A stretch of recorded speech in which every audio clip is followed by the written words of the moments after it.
안녕하세요. 합격 공무원 사회의 사회 강사 이지은입니다. 여러분들 만나 뵙게 되어서요. 정말 반갑습니다. 자, 여러분들과요. 우리 선택 과목 사회 기출문제 분석 강의로 만났습니다.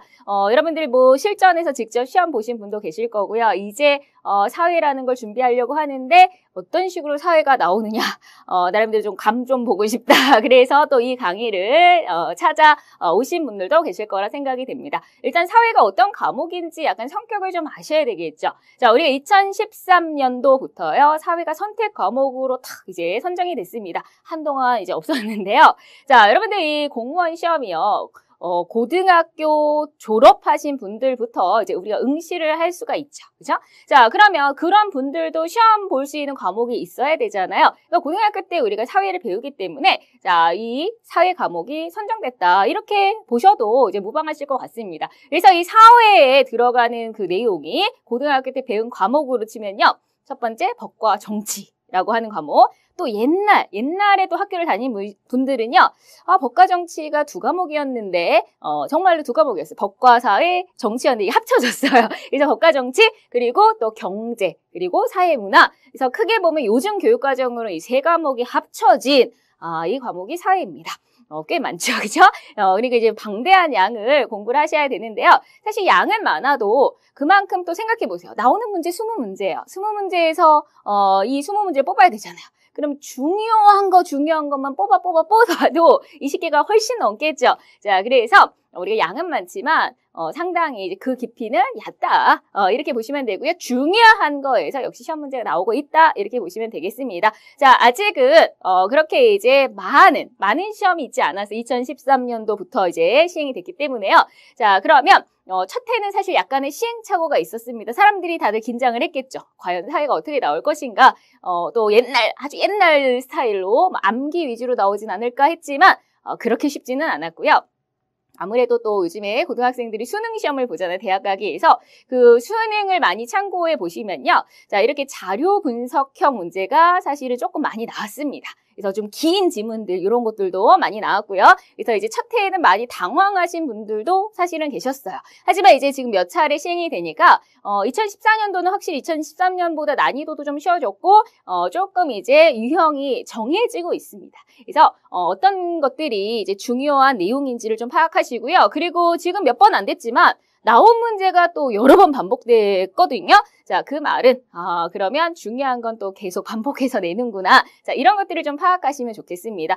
기출 문제는 당연히 이 공무원 시험에 있어서 기본 중에 기본이죠. 어떤 유형으로 나오는지 파악을 하시고 접근하시는 거예요. 그래서 이 강의를 잘 활용하시면 되겠습니다. 자, 우리가 기출 문제 한 회당 20문제 나오고 있죠. 그리고 우리 교재 보시면 5문제, 우리 또 기출 문제를 조금 변형한 앞으로 나올 수 있는 거리 자, 5문제를 실어서 총 25문제를 2시간에 걸쳐서 이렇게 조금 더 꼼꼼하게 분석해 드리도록 하겠습니다. 그렇게 이제 진행을 할 거라 생각하시고요. 자, 그럼 첫 시험 2013년도 7월 27일 날 시행했던 999까지부터 우리 한번 분석해 보도록 하겠습니다. 자, 일단은 우리가 20문제 나오고 있습니다. 20문제 법과 정치. 그래서 법, 정치. 사실은 이렇게 좀 구분해 보시면요. 법, 정치, 경제, 사회문화. 자, 우리가 5문제씩. 5문제씩 그 골고루 나온다고 보시면 돼요. 그래서 5, 4, 20 이렇게 20문제예요. 물론 시험마다 약간의 편차는 있지만 거의 보통 그 안에서 나오고 있습니다. 자, 그래서 법과 정치 우리 10문제. 법, 정치 합쳐서 10문제가 된 거고요. 경제 거의 5, 뭐 사회문화 5 이런 식으로요. 그래서 민주정치와 법. 자, 우리가 이제 크게는 6단원으로 이 법과 정치가 이루어져 있고요. 그 안에 이제 핵심 출제 포인트입니다. 자, 여기에는 여러분들이 이 제목 자체를 그냥 외워버리세요. 왜냐하면 앞으로도 또 나올 수 있는 주제들이니까요.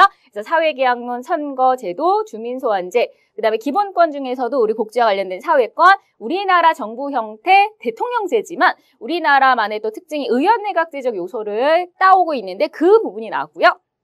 헌법소원 심판이 문제요. 자, 그 다음에 법적 상속, 우리 상속 계산하는 문제. 얼마나 유산을 받을 것인가. 이거 중요한 문제잖아요. 자, 이런 거 계산하는 문제 나왔고요. 행정구제제도, 죄형 법정주의 원칙. 자, 그리고 국제 정치를 바라보는 우리 현실주의, 이상주의 중에서 현실주의 나왔습니다. 자, 수업 시간에 누누이 강조했던 부분들이 역시나 시험 문제 나오고 있고요. 자, 그 다음에 경제에서는 우리 대체제와 보완제, 그리고 우리 외부 효과, 시장 실패 중에서 외부 효과 나왔고요. 자, 그 다음 이제 물가와 경제 성장, 인플레이션, 물가 상승의 그 유형, 소득 분배, 5분위 분배율, 이런 거, 그래프 보고 이런 거 나왔습니다. 그리고 이제 환율의 변동 나왔고요. 특히 경제에서는 우리가 그래프라든지 자료 분석하는 문제, 숫자적인 게 굉장히 많이 나왔어요. 그래서 또 이 숫자에 약하신 분들, 나는 수학이 너무 싫다 이러신 분들은 조금 이번 시험은 좀 까다로우셨을 수도 있어요. 약간 계산 문제도 있고 그래프 보는 것들이 좀 많았는데 사실 그거는 질에 겁을 먹으셔서 그렇지 막상 문제를 접해보면요 그렇게 어려운 문제는 아니었습니다. 이따 보도록 하고요. 자, 사회문화에서는 우리 문화지체 현상, 아노미, 그리고 사회 불평등 현상을 바라보는 관점, 그리고 사회보장제도, 공공부조, 이런 것들이 나왔습니다. 그래서 경제는 한 문제 더 추가가 됐죠. 6문제와 그 다음에 사회문화에서 이제 4문제, 토탈 20문제 이렇게 나왔습니다. 자, 그러면 사실 첫 시험은 조금 난이도가 있었어요. 그래서 약간 이제 시험에 있어서도 우리가 시행착오적인 그런 이제 과도기적인 과정이었다 이렇게 보시면 될 것 같아요. 그래서 우리가 법과 정치, 경제, 사회문화 보시면 아까 10문제, 6문제, 4문제였으니까 이런 비중으로 근데 크게 요 개수가 중요한 건 아니겠죠. 거의 뭐 5 이런 비중이라고 보시면 되고요. 자, 그럼 우리 1번 문제부터 본격적으로 가보시겠습니다. 자, 1번. 자, 법과 정치에서 이제 우리나라 정부 형태 아까 의원 내각제적 요소 나왔다 그랬죠? 자, 각과 을의 대화에서 을이 자신의 주장을 뒷받침하기에 제시할 수 있는 내용은 그랬습니다. 자, 현재 우리나라 정부 형태는 미국식 대통령제에 가까워. 그쵸? 우리는 딱 미국식이에요. 크게 정부 형태는 미국식 대통령제냐, 영국식 의원 내각제냐 이렇게 구분을 하는데요. 자, 우리는 미국 스타일입니다. 근데 각각의 장점도 있지만 단점이 있겠죠. 항상 모든 제도에는요. 자, 그럼 우리는 대통령제의 장점이 있겠지만 단점이 있어요. 그 단점을 의원 내각제의 장점으로 보완하자. 그래서 자, 우리는 의원 내각제적 요소도 가미되어 있어. 의원 내각제적 요소가 뭐가 있는지 쫙 이거 암기사항이었죠. 그쵸? 자, 근데 딱 나왔죠. 자, 그러면 독립적인 헌법재판기관으로 헌법재판소가 있다. 헌법재판소는요, 대통령제도 있고 의원내각제도 있고 다 있는 거예요. 자, 그러니까 요거는 특별히 의원내각제적 요소는 아니고요. 의회가 고위공직자에 대한 탄핵소추권을 갖고 있다. 자, 공직자를 탄핵할 수 있는 탄핵소추권이요. 자, 이건 대통령제에 있는 거죠. 그러니까 이거 우리나라에 원래 있는 거고요. 자, 이건 아니고요. 행정부의 최고심의기관으로 국무회의를 두고 있다. 국무회의, 있죠. 우리 행정부의 국무회의. 자, 요게 의원내각제적 요소입니다.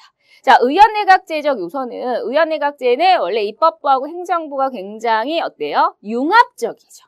굉장히 융합적이기 때문에 서로 굉장히 관여하는 게 많아요. 감나라, 배나라 이렇게 관여하는 게 많고요.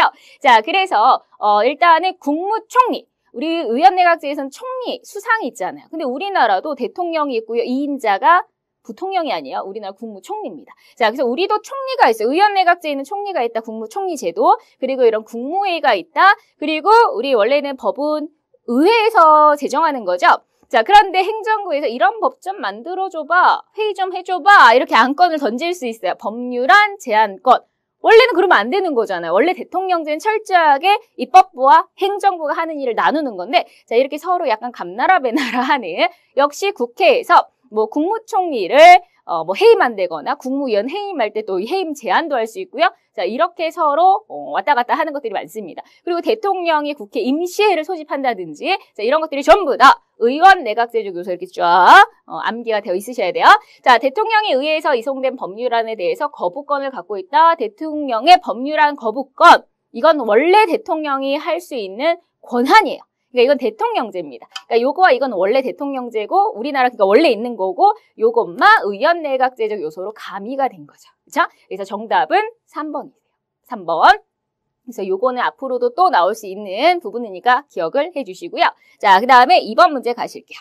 자, 다음 글의 기억 니은에 대한 설명으로 옳은 것은 자, 이것은 사회문화입니다. 사회문화. 자, 그래프가 나왔어요. 그렇죠?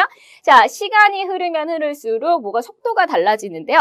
자, 우리가 이제 문화에서 문화의 종류는 물질 문화와 비물질 문화로 나누고 있죠. 물질 문화는 우리 쉽게 얘기하면 물건, 핸드폰, 컴퓨터 이런 것들을 정말 빠르게 막 좋아지잖아요. 변하잖아요. 자, 기술도 포함입니다. 물질 문화는요. 자, 이런 것들은 굉장히 정말 시간이 정말 하루가 다르게 엄청나게 발전하고 있죠. 그래서 우리가 물질 문화는 시간에 따라서 굉장히 변동 속도가 빠르다는 거예요. 그쵸? 빨라요. 자, 그런데 우리 비물질 문화는요, 그렇게 빠르지 않습니다. 비물질 문화에는 우리가 제도라든지 관념, 뭐 정신, 뭐 이런 거예요. 예를 들어서